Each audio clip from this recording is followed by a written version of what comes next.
¿Qué tal? En este momento te encuentras en Salud Laboral, creando una cultura. Soy el doctor Renan Brito, soy médico ocupacional y me puedes encontrar en las diferentes redes sociales. Pero en este momento nos encontramos en los podcasts de Salud Laboral.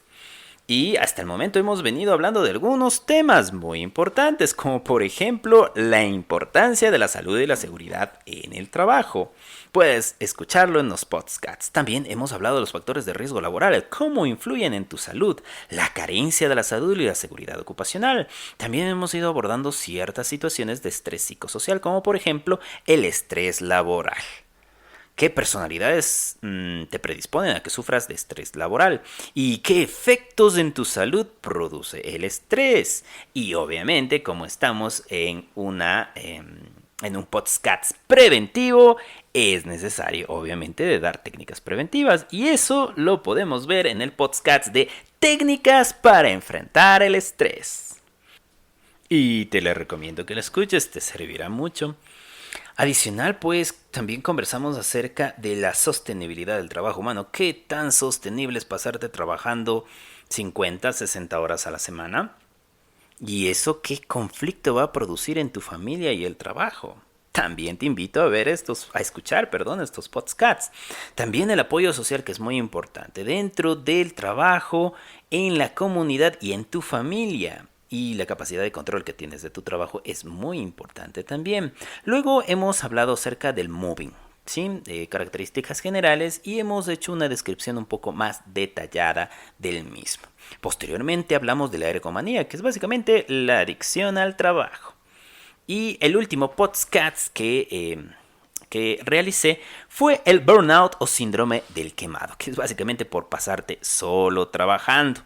Podríamos hablar de otras situaciones también, como por ejemplo el karoshi, que es básicamente una situación ya mucho más extrema en la cual tu salud está como una bomba de tiempo y al final estas personas terminan muy mal. Hay casos en Japón sobre todo en donde las personas han llegado a fallecer por el exceso de trabajo. ¿Sí? Bueno, y en esta ocasión vamos a continuar hablando acerca del cáncer ocupacional. Pero tú me dirás, ¿y de qué se trata? Pues muy sencillo. El cáncer ocupacional es el cáncer que se origina por interactuar con sustancias en tu medio laboral. Vamos a poner algún ejemplo. En algún podcast también te mencioné el uso del radio. Cuando lo descubrieron se dieron cuenta que generaba una luminosidad en la oscuridad, por lo tanto lo empezaron a utilizar, por ejemplo, en los relojes. Colocaban esta pintura de radio sobre el minutero, sobre el horero del reloj, y con ello se podía determinar la hora, ¿no? Obviamente. Entonces, aquí surge una situación que son las chicas del radio, en donde se colocaba la pintura con el radio y se les decía a las chicas que con un pincel se mojaran en los labios y pintaran mejor. Y en realidad sí, porque en el momento en que le mojas en tus labios a un pincel, pues el pincel se hace más fino, ¿no? Y eso lo hacían, pero obviamente se comían radio. Estas mujeres, pues, estas chicas, las chicas del radio, tuvieron una muerte muy fea, ¿no? Entonces te puedes dar cuenta que hay riesgos físicos eh, que pueden dar un cáncer, ¿no? Obviamente esto en los actuales momentos ya no existe, porque se hacen muchos controles para el radio, para la exposición a rayos X, gamma, alfa. Hay mucho control. La probabilidad de que tú salgas afectado por alguno de estos tipos de radiación es realmente baja, ¿no? Tenemos otros riesgos, como por ejemplo riesgos químicos. La exposición a asbesto es uno de ellos. El asbesto es una sustancia muy resistente a la fricción y al calor. Entonces se lo utilizaba, por ejemplo, en los embragues, porque la fricción y el calor que se genera al estar cada momento embragando un vehículo, pues lo resistía muy bien el asbesto. Pero este asbesto, las fibras podían ingresar a tus vías respiratorias y originar cáncer de pulmón y mesotelioma. Entonces, ese es un riesgo es un riesgo, en este caso químico, ¿no? Por la exposición a una sustancia química. En el primer caso, por exposición a una sustancia físicamente hablando. También se ha encontrado que pueden generar cáncer sustancias biológicas, virus específicamente, como por ejemplo el virus del papiloma humano puede producir cáncer a nivel del cuello del útero de las mujeres. Y también se ha encontrado que pueden generar cáncer ciertos factores de riesgo psicosocial, como por ejemplo los turnos. Estos pueden llegar a producir cáncer. ¿Sí? Pero ya lo iremos hablando en cada uno de los tipos de cáncer, por eso les digo es un tema bastante largo y extenso. Antes de ello, pues demos algunas cantidades muy interesantes. El Atlas de la Sociedad Americana del Cáncer ha determinado que cada año se presentan alrededor de 14 millones de casos nuevos de cáncer. Y la proyección para el 2030 es que casi se duplica. 22 millones de casos nuevos de cáncer. Rushton y colaboradores estimaron que el 5.3% de todas las muertes que se producen por cáncer en el Reino Unido se debían a una causa ocupacional. Es decir, 5 de cada 100 personas que mueren por cáncer en el Reino Unido morían porque se expusieron a una sustancia en su trabajo que les originó el cáncer. Entonces hay que tomarlo muy en cuenta. El mismo estudio lo hicieron en Finlandia y en cambio se incrementó este porcentaje al 8%, es decir, 8 de cada 100 personas desarrollaban cáncer por exposición a una sustancia en el medio laboral. ¿Y saben qué es lo más triste de todo esto? Que en el medio laboral la exposición es controlable. Es controlable. Porque, por ejemplo, si está expuesto a radiación, digamos, se le puede brindar un equipo de protección personal. O, por ejemplo, si está expuesto a una sustancia química, también puede utilizar un equipo de protección personal. O se puede disminuir la exposición a esa sustancia. O lo mejor es eliminar la exposición a esa sustancia. ¿Sí? Y en el caso de riesgo biológico, pues en algunas situaciones hay vacunas. Ya uno de los medios preventivos más baratos las personas en los actuales momentos se pueden dar cuenta de esto facilito es el COVID. No estoy diciendo que el COVID produce cáncer, solo estoy poniendo un ejemplo de lo cuán barato que es administrar una vacuna. O sea, me pueden decir, por ahí alguien siempre saldrá y decir, no, pero murieron un montón de personas, pero mira las terapias intensivas como quedaron congestionadas, pero mira cómo, cuánto se demoró la investigación, mira cuántos millones gastaron. De acuerdo, y no podría estar en desacuerdo con esas situaciones porque se perdieron vidas humanas. El punto es de que la medida preventiva más barata es la vacunación. En los actuales momentos, por lo menos de lo que se va viendo a nivel hospitalario, es que casi las unidades de COVID van desapareciendo. ¿Por qué? Porque la mayor parte de la población ya se va vacunando. Entonces, obviamente, ¿qué es más rentable? ¿Ponerle una vacuna o que la persona ingrese a terapia intensiva, en donde en muchas de las ocasiones, en el mejor de los casos, serán $3,000 o $5,000 cada día? Imagínense ahora, eso hablemos de un acceso a la salud, digamos, un poco conveniente desde el punto de vista privado. Pero ya más caro pueden ser muchos más miles de dólares. Básicamente esto acaba con la economía de cualquier familia. Entonces, gastar, qué sé yo, 10,000, 15,000, $20,000 en terapia intensiva para que una persona no fallezca, a gastar en una vacuna, entonces definitivamente es mucho más barato.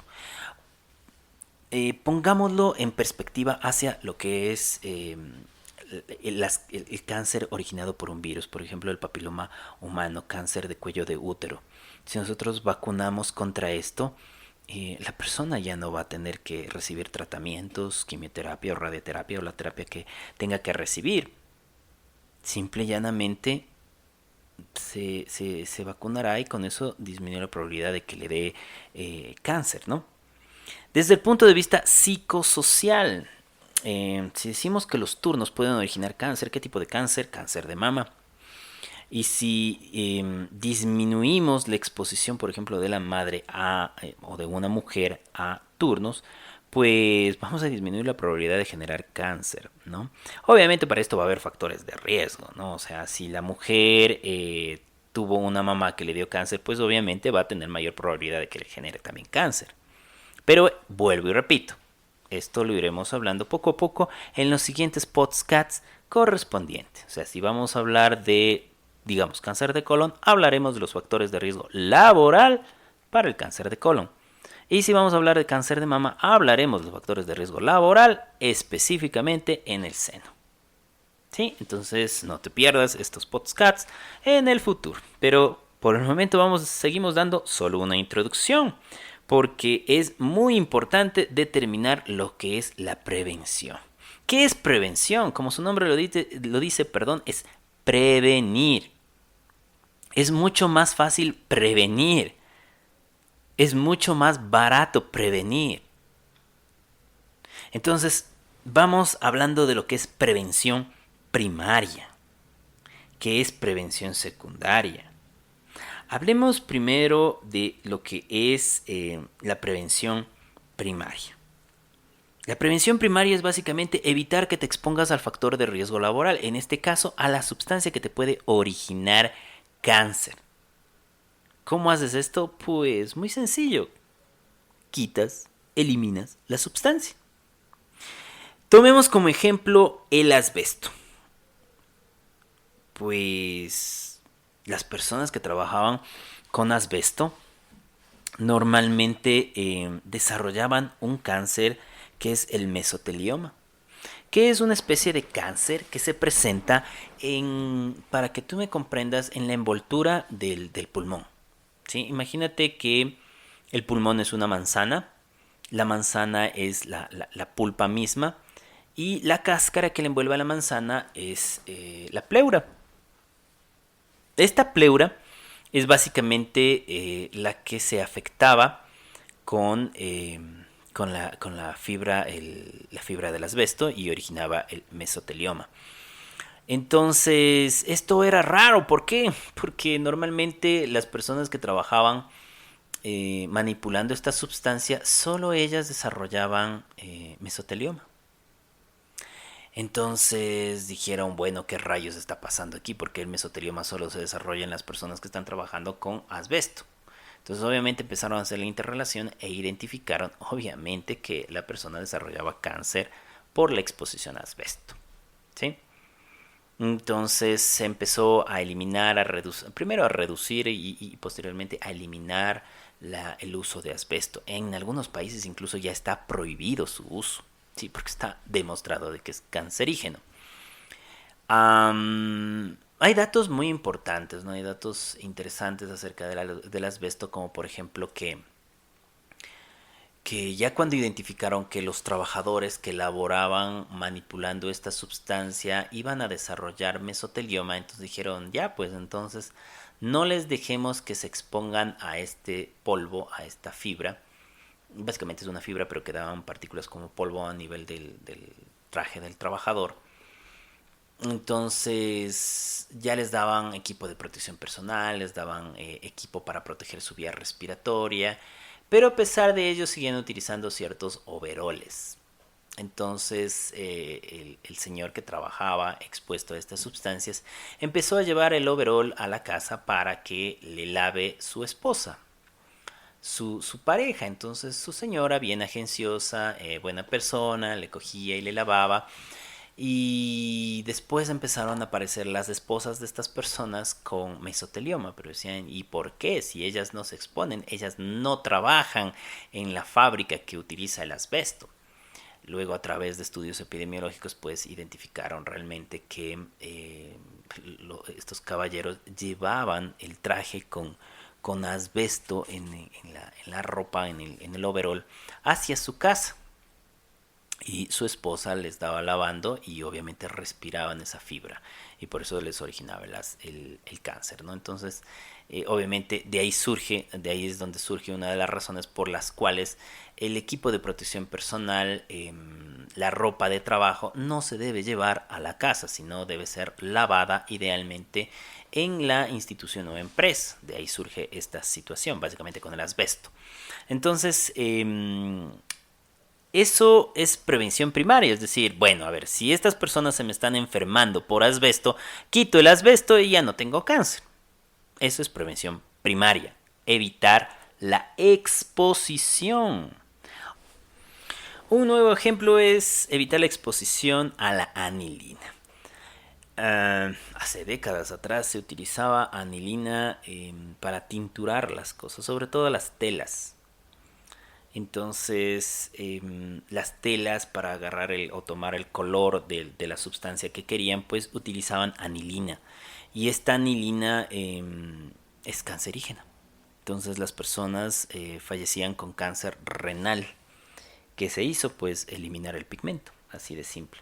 Incluso yo me acuerdo cuando era niño, um, la anilina la vendían en las tiendas. O sea, tú podías ir a comprar anilina como que tú te compras ahora un helado y podías comprar anilina, ¿ya? Pero la anilina es cancerígena.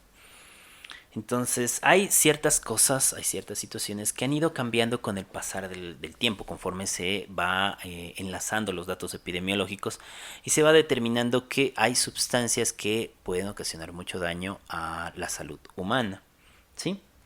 Ahora, básicamente, como les decía, la prevención primaria es evitar la exposición del trabajador a una sustancia cancerígena en el puesto de trabajo.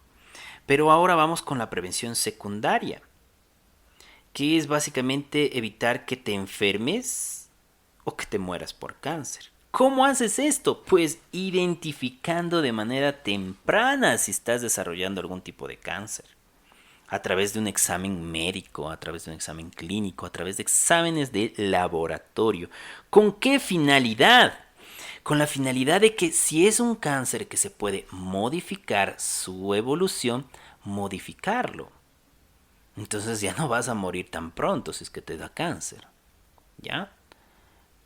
Y en algunos casos, pues es posible diagnosticarlo muy tempranamente y curarlo. Entonces, ahí viene el rol del médico ocupacional. ¿Por qué? Porque el médico ocupacional es la persona que va a ir investigándote, va a ir viéndote, va a irte analizándote, va a irte pidiendo exámenes para ir identificando si tú estás desarrollando una patología secundaria a la exposición laboral y específicamente a la exposición de una sustancia cancerígena. Y, y esto es muy importante. Es muy importante y quizá hasta el momento en algunas partes no lo entienden, no lo comprenden, ¿ya? No es... y lo voy a hablar directamente de mi país. En algunas situaciones las personas consideran que cualquier persona puede hacer salud ocupacional y no es así. Si no tienes los conocimientos previos para identificar signos sutiles de enfermedad profesional y específicamente aquí de cáncer, pues no los vas a ver, no los vas a ver. Lastimosamente, en muchas de las ocasiones creo yo que se ha formado al médico desde una perspectiva curativa. ¿Qué quiero decir con esto? Tú vienes con una bronquitis, pues te doy el tratamiento para la bronquitis y te curas.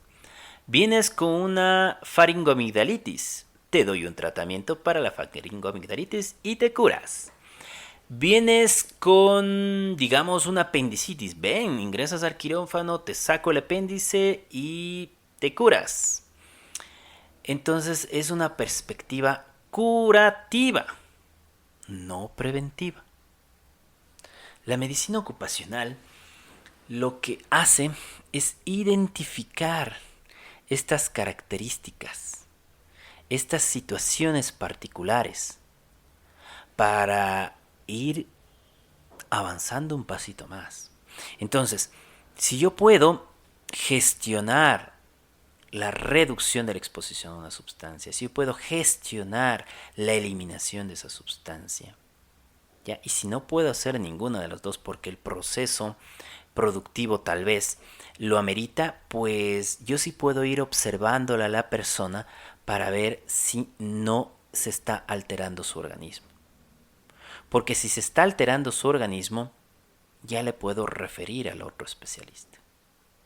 O sea, si estoy presentando signos o síntomas sugerentes de patología respiratoria, pues yo ya puedo referir a neumología.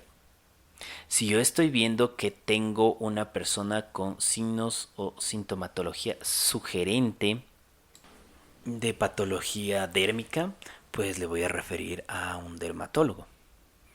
Si yo tengo algún daño a nivel renal, hepático o de cualquiera de los órganos que tenemos en nuestro organismo, pues yo ya le puedo referir para que le haga un estudio más profundo. Pero por ahí yo alguna vez conversaba con un colega y bueno, yo le decía, ¿no?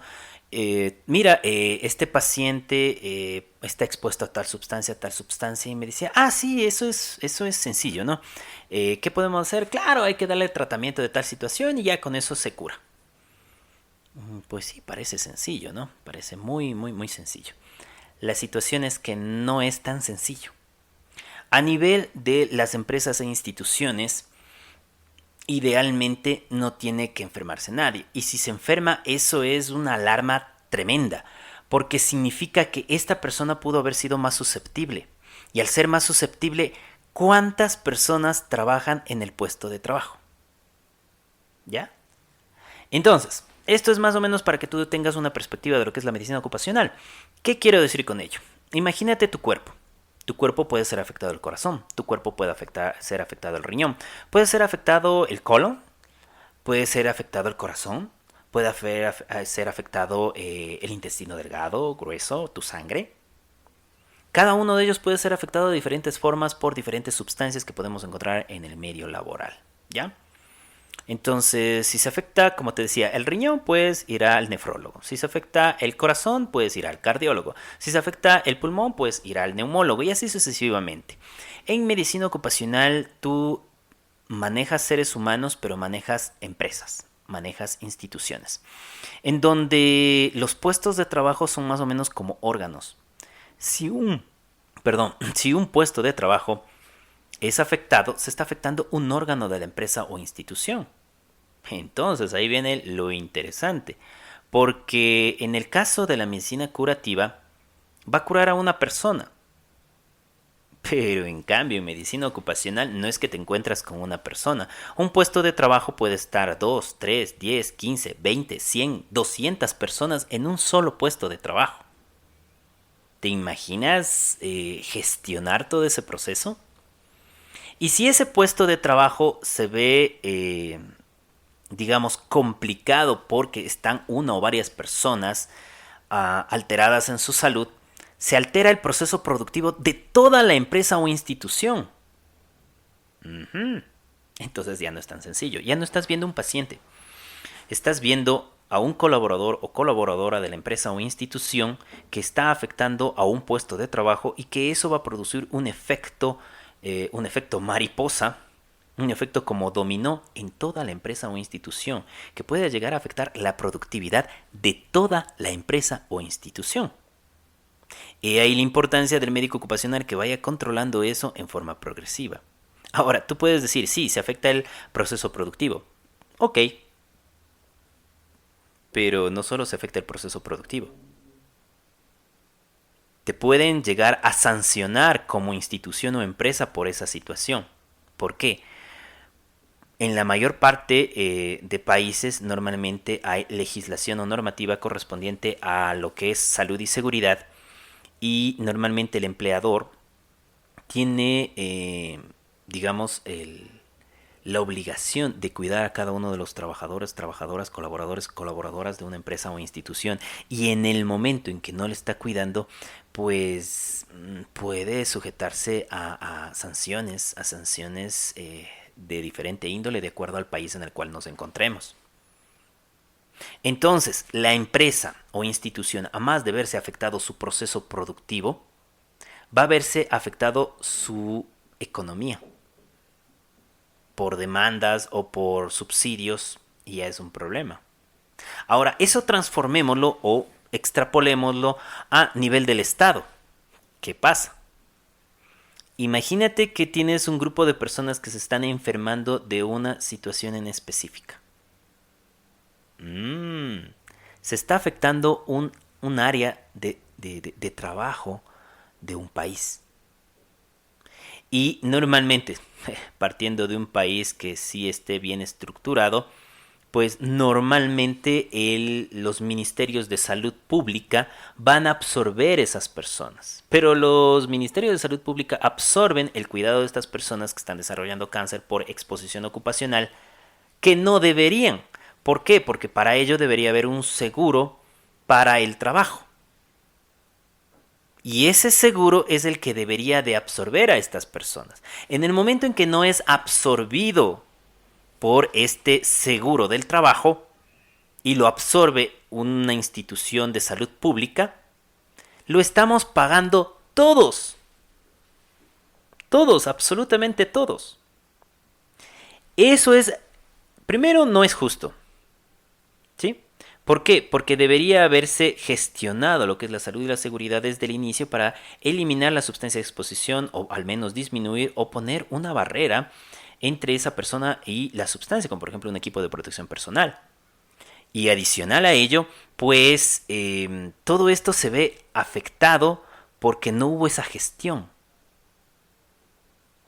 Porque todo este proceso no fue tomado en cuenta o no le dieron la importancia debida.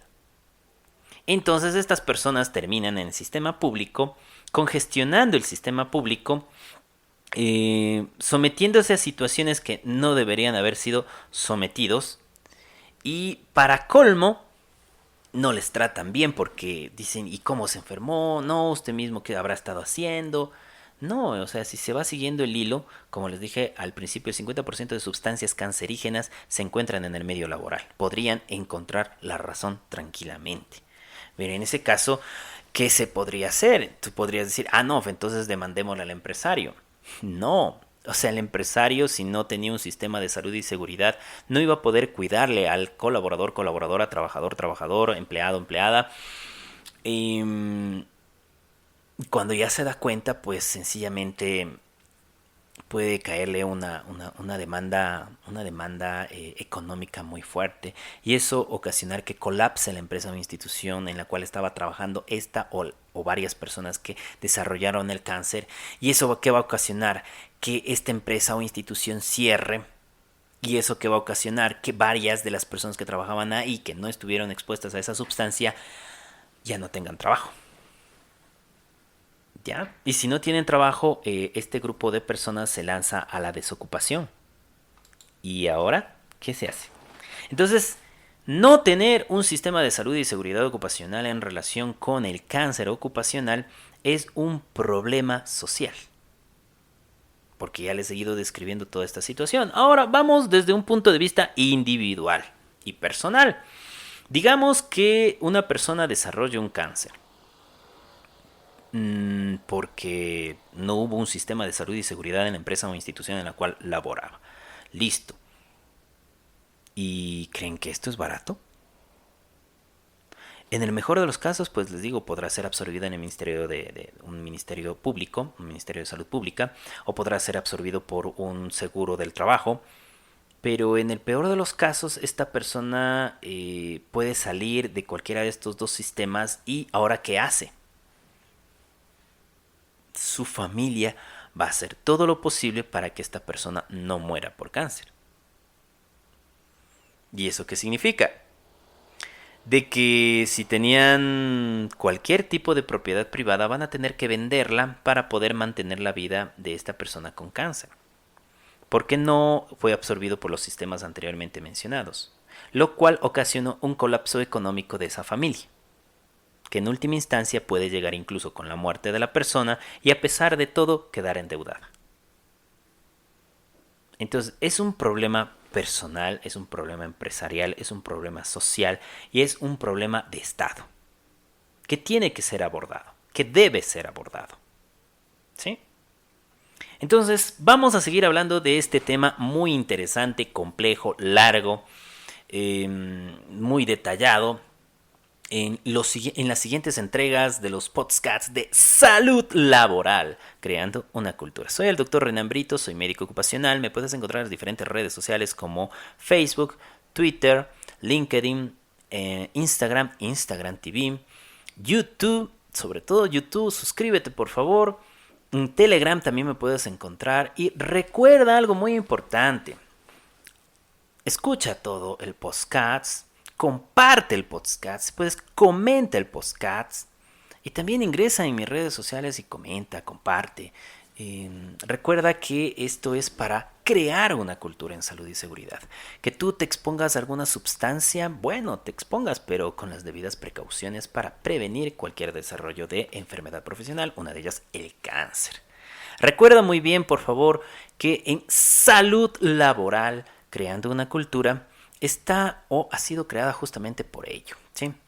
El darte un tema de estos es un poco largo, es un poco largo. Tú puedes, en este momento más o menos estoy en los 31 minutos que me has estado escuchando, pero puedes considerar que es fácil realizar esto. En realidad me lleva muchas horas de lectura, me lleva muchas horas de contraste de información, me lleva mucho tiempo de preparación. Entonces, que tú me ayudes compartiendo con tus amigos, con tus colegas, que me ayudes con un comentario, con un me gusta en las diferentes redes sociales, te lo agradecería mucho. Porque realmente es necesario. Eso me motiva a seguir brindándote estos podcasts, a seguir haciendo videos en YouTube, a seguir compartiéndote en Instagram TV, a seguirte brindando esta información en LinkedIn, a compartirlo en Facebook, a tuitear esta información, a retuitear esta información,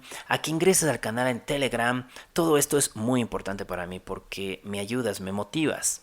Pero si tú no lo compartes, bueno, entonces eso me desmotiva más bien. ¿Sí? Entonces, muchas gracias por todo tu apoyo y te espero en el siguiente podcast.